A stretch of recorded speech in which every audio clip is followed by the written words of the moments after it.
I think they're fine. Certainly there are people that are unhappy with them, but most people are okay with them. I think that our trash bags are big enough that most people can do all right. People with small children or a lot of trash are going to have more bags. You can certainly, I mean, the city is supplying 2 bags. The city's not saying you can't put out 4 or 5 bags. They just need to be in city logos.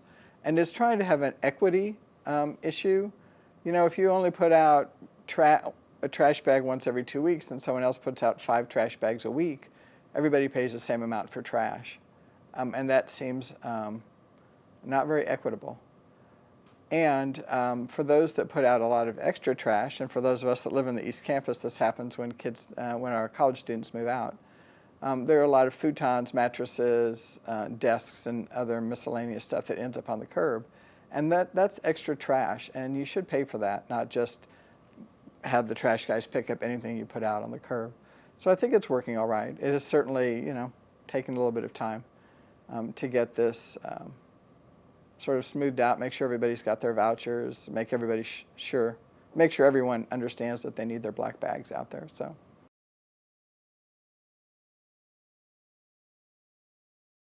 Yes, I would support using roll carts, and I actually voted to just put it back on the ballot back in November, whenever we actually spoke about that at City Council. But the other City Council people are like, there was an initiative petition that had 3,000 to 4,000 people sign it. I can't remember for sure. It did go on the ballot. There were over 17,000 people in Columbia that voted against roll carts. So the feeling amongst the City Council people was that we needed to, if people wanted to put it back on the ballot, it needed to be an initiative petition, and it needed to go back on the ballot. But I do support roll carts. It's another way of sort of the pay-as-you-throw. If you have a big roll cart, then you can put more stuff in it. If you have a small roll cart, you don't need as much, then that's fine also. And I think it would take care of a lot of the scattered trash problems that we have. So I do agree with roll carts. All right. There are a number of people who have concerns about how they look or leaving them on the streets. And that would be the reason I would say that we need to continue to use our city trash collectors to collect them, so that we do a city, we do a neighborhood a day, and we don't have roll carts sitting out at different times of the week.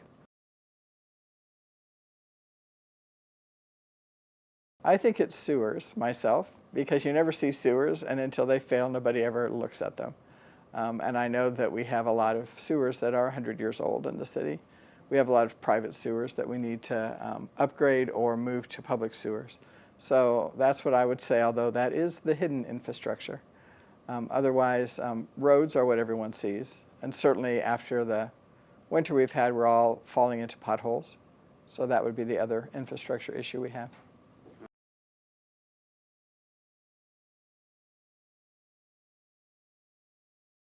I do, and certainly as we've come to the anniversary of that decision last year to shut the city down and then to open the city up with masks, it's been a time to sort of reflect upon what that was like last year as we watched sort of our country become overwhelmed with coronavirus, depending on where you lived. I think we took a very measured approach to closing the city and then opening it up with masks. I think it's helped our economy significantly that we have a mask ordinance, because people feel comfortable going out and shopping and spending money and sort of returning to as much of their usual life as they can. It has been very hard on the socially centered businesses like, the concert venues, the bars, and the restaurants. But I think the citizens have done a great job of saying, well, we'll do takeout. Well, we'll just keep going, and we'll support our restaurants and our bars as much as we can. And I think it's actually helped the economy because we've been able to get out.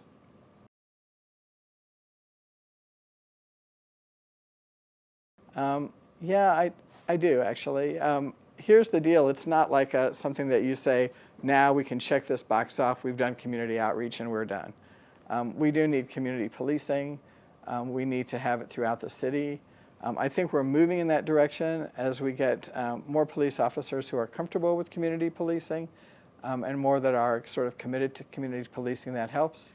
To have our chief be committed to that is helpful.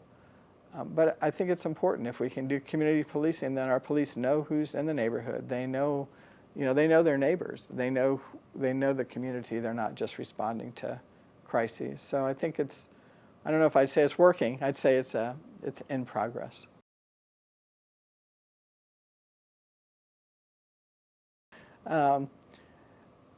I don't, because the comprehensive performance audit will take like a year to do.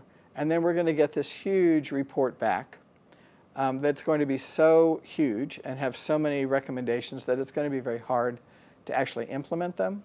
Right now we're using, I'm going to say it's a 3-year rolling audit. It might be 5 years. It depends on how many departments in the city that we want to audit. But we've already audited some of the departments in the city. We've gotten a report back from the auditing company. They've given us recommendations on what we need to do.